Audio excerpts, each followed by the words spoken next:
Welcome back. It's the first Tuesday of the month, and that means it's time for Chapter Chat here at News 4. Joining me this morning is Chris Warren, Director of the Dothan Houston County Library. Thanks for joining us. Good morning, Mia.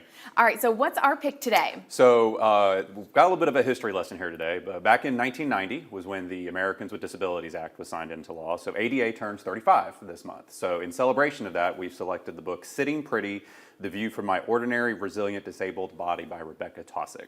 Okay, so tell me, what is this book all about? So this is actually a collection of, it's sort of a memoir in a series of essays. Rebekah Taussig was diagnosed with cancer when she was 3, and she was in a wheelchair ever since that. And so she grew up with a disability.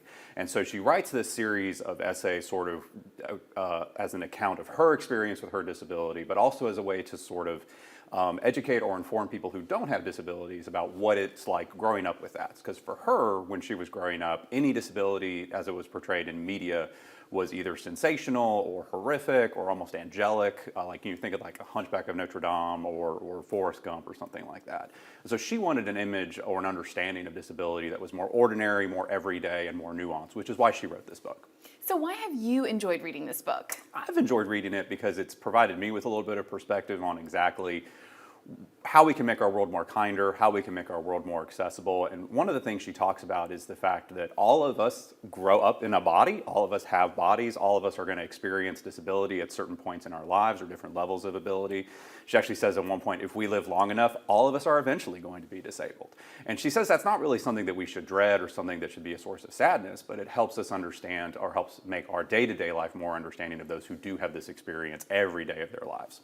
So what do you hope that people will learn from this book? Well, I kind of touched on that already, but I think one of the things that I really hope people take away from this is what it really means to make our world more accessible, what it means to make our world more understanding and more kind. And I think one of my favorite things about this book is the fact that, and I don't mean this as a pun, it is a really accessible read.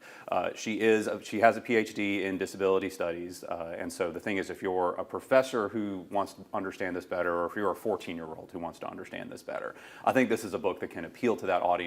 I think we all want to make our world more accessible, more understanding, more and kinder in general. And this is a book that really can set the stage for that. Okay, so how can people get this book if they want to read it? Sure. So we have multiple copies of the physical book at all of our locations, Maine, Westgate, and our Ashford branch. We also have our copies available through Libby, which is the ebook platform that we use.